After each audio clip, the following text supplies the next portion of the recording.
Welcome back. Here's another look at the Canadian dollar. 69.84 cents is the current price. Little change, but of course, currency markets very focused on those new tariffs from the United States on Canadian steel and aluminum, and the strong possibility of additional tariffs being imposed by the Trump administration. Let's talk to an expert about where the Canadian dollar could be going. Shaun Osborne is Managing Director and Chief Forex Strategist at Bank of Nova Scotia, and he's in studio with us now. Welcome and good morning. Good morning. So what do we make of the tariff situation as we know it and as we anticipate what comes next, and the implications for the Canadian dollar? And to what degree are these tariff worries priced into the currency now? So we don't know a lot. We just know we're trading off Twitter headlines. Basically, I think a lot of people are in the same position. So we had the news yesterday that steel and aluminum tariffs were likely. We got confirmation of that last night. There is a delay in the imposition of those tariffs, so we have a month or so before they're likely to impose. And I think the calmness in the markets today, I think, reflects that period of perhaps negotiation that could lead to an off-ramp in some form. So the market reaction today has actually been pretty calm. We don't know if these are tariffs on top of the already announced tariffs. There's a lot we don't know. And there's just a lot of uncertainty in the markets at the moment that I think is keeping the reaction fairly muted. We had a lot of volatility, obviously, last weekend around the tariff announcements that we had initially.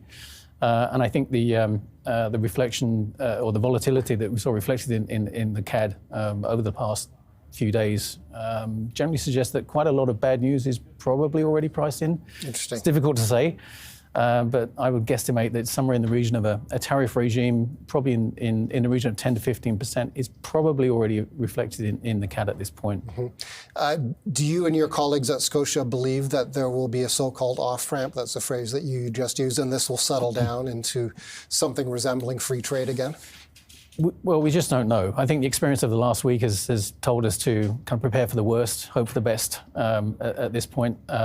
We saw last week that the potential for some very stiff and very potentially punishing tariffs for Canada and Mexico disappeared pretty quickly. And then we kind of get back to I think the uncertainty, the broader uncertainty here that we're dealing with in terms of the Trump approach to tariffs is that we just don't know at this point whether it's short-term leverage to achieve certain goals that the Trump administration wants to achieve, or whether it is, as it's also said, part of the longer-term strategy to impose tariffs to raise revenue and offset tax cuts elsewhere. If that's the case, then tariffs could be around for quite some time. If we're in a situation where the Trump team is just trying to achieve certain goals in a relatively short space of time, we may be looking at tariffs that are not around for necessarily a long period of time.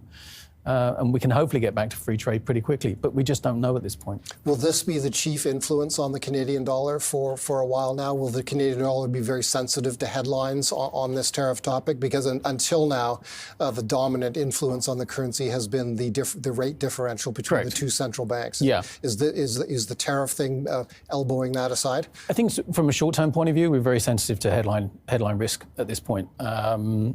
I, like probably many other people, have set up their terminals to track the Truth Social post that Trump delivers. They have a big impact on intraday market movement. More broadly, in the fact that we're dealing with a lot more uncertainty, the potential for Trump tariffs being imposed on Canada creates uncertainty in and of itself. That we know, and the Bank of Canada has already made the point that that's already having an impact on investment decisions, hiring decisions in Canada.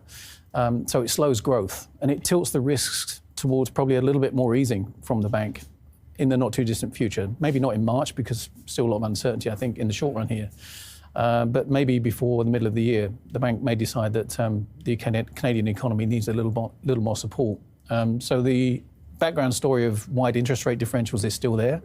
It probably means that even if all this tariff disruption went away, the rebound potential for the Canadian dollar is probably pretty limited. But it's still a big impediment to a stronger profile for the Canadian dollar, certainly. So do you have a view or a target on where the loonie may go over the next 6 months or so? We think it's probably going to hang around these levels. And we seem to have stabilized in the past few days around the sort of high 69 cent, low 70 cent point. I think it'd be unlikely at this point that the Canadian dollar strengthened much more than that, and certainly probably not much more than 71, 72 cents, probably around 71.5 cents. But we may have seen the recent low may well be the low point for the CAD, at least in the short run here. So we traded last Monday back to around 67.5 cents, a little above that point. But that may well be the low point for now. If we can avert tariffs, if we can see some of the stronger influences on Canadian growth that have emerged late last year and early this year. We had some pretty decent job numbers from Canada on Friday. Hours worked seem to be ticking up, so the economy seems to be doing okay. If we can refocus on fundamentals, the Canadian dollar might be able to pick up a little bit more ground. But until we get through this tariff uncertainty, it's very difficult seeing the CAD strengthen. Why don't we finish by talking about the U.S. dollar? Because the story of the Canadian dollar is very often a story of what's happening to the U.S. dollar. Often dramatic moves in the Canadian dollar aren't driven by Canadian fundamentals. They're driven by a corresponding mirror image move in the U.S. currency. What's your view on the U.S. dollar? So the U.S. dollar generally looks pretty rich, all things considered. A lot of good news, I think, is priced into the US dollar at this point. The Fed will probably hear from Fed Chairman Greenspan. Date myself terribly there. From Fed Chairman Powell this morning that the outlook for US interest rates is probably pretty stable in the short run. So it looks like relatively sticky inflation in the US is going to keep interest rates in the US somewhat firmer. The US enjoys a pretty significant yield advantage against most other significant currencies at this point. Interest rates are falling globally. So unless or until that situation reverses, the US dollar is probably going to stay pretty strong. But it is looking quite rich. It's difficult to see the US dollar strengthen that much more at this point. Shaun, thanks a lot for stopping by. Pleasure. Shaun Osborne.